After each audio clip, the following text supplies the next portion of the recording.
Making the lead plates is like no big deal. We can pull those out of all the cars we want. It's just topping it off with the acid. And then you get like 90, 100 minutes on a charge. Most of San Francisco's water system, roughly 80% of the city, 80% of the peninsula is gravity fed.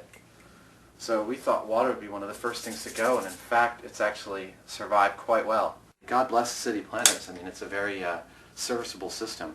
We're putting, like I said, a tiny drain on it, proportionally. That's going to last for a long time.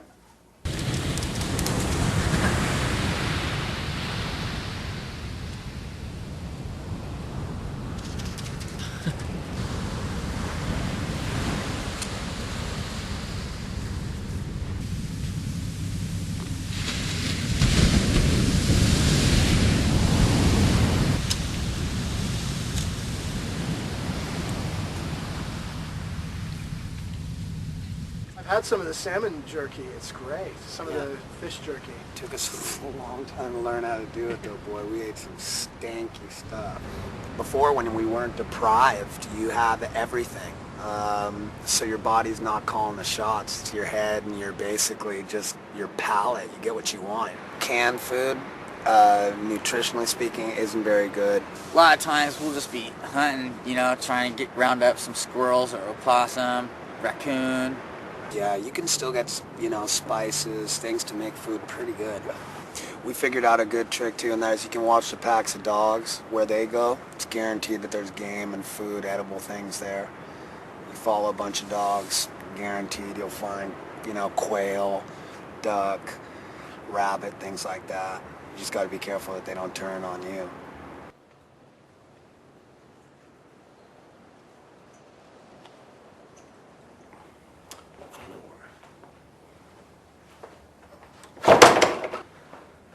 Hello? Hello? Whoa. Mark. It's Cal. Remember, this is Josh? Yeah, I remember you guys. Let me tell you what we're up to. We're making a movie. We're making a documentary, and we're interviewing people in the city. We thought we'd... You want to sit down and talk?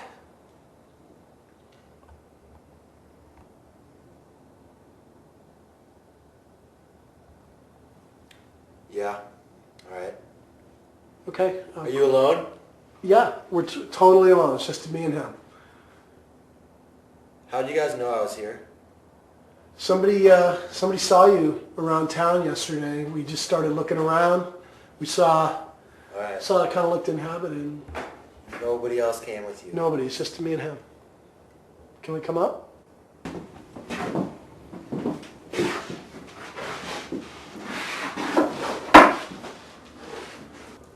Got that thing working, huh? Yeah, actually, we got some help. We've been interviewing a lot of people and talking to a lot of people about their experiences and their points of view. And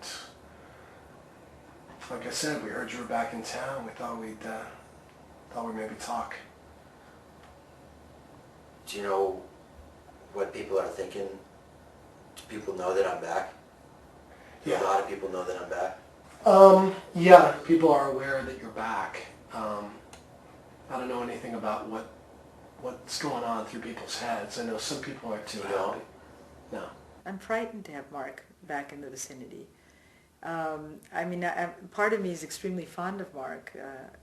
He came to this house very early on, and I think he's fundamentally a wonderful man, but he's been so dreadfully damaged by his experiences that he's become somebody who's really destructive and really dangerous for us. He had always been an emergency worker. He was a fireman and a paramedic, and I relied on his skills. He jeopardized many people's lives. He burned down, well, there was at least 12 fires that we know of, warehouse with tons of food supplies, and, you know, I came home to nothing. My house was burnt, and I don't know, he could do that again so easily. I just feel terrible that I didn't see how depressed he was, that I didn't see what was coming on. He's destructive. What do?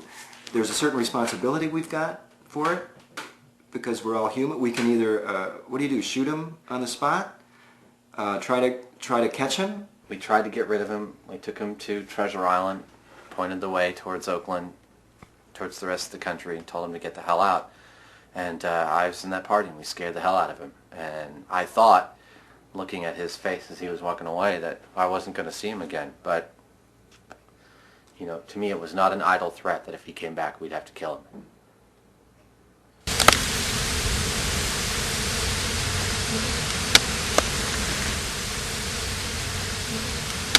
This dark honey is from fall. That's beautiful. That's a beautiful comb.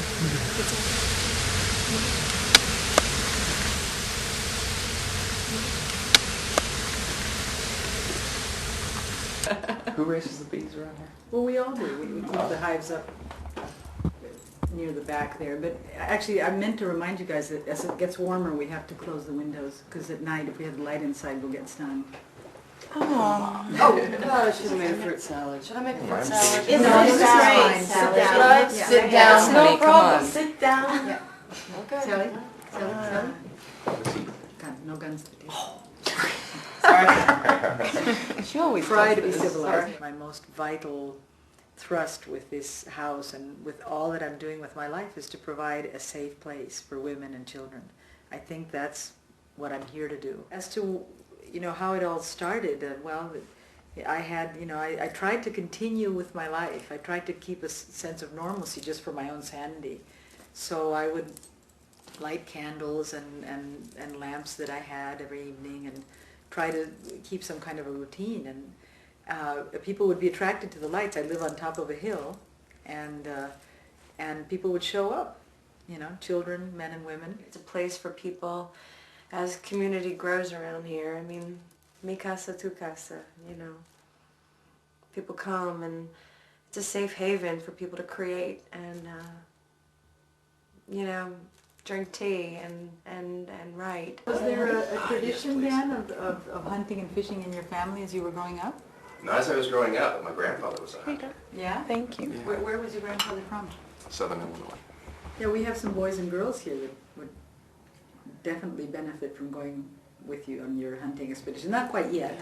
Yeah. Well, yeah, everybody should learn the skill, I believe. Absolutely. Everybody should learn the skill, and people should go out there and see a little bit more of the world. You know, I haven't been that much out that far for the last 10 years. I really haven't. Or 12 years. I haven't been out that far. Just, you know, into the Central Valley. Just go alone. I took That's- 2 trips that's scary. alone out there. Yeah. Oh, The only that's scary thing is the people, really. Oh, yeah. That's what you have to be careful of, but there aren't that many people in between here and there. You know, they've gravitated into certain areas. That's the scary thing. I'd like to take a whole large group, or not just me, a bunch of us should go out someday into the Sierra and beyond, maybe. That would be great. So many people never leave the city anymore at all, so, especially, and these kids never left. Hey guys, Santa. How you doing? How you been, man? Long time. Oh yeah, definitely.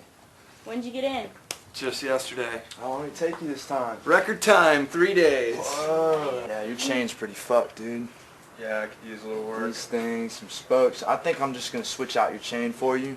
Tell me a little bit about where you live and what you guys are all about.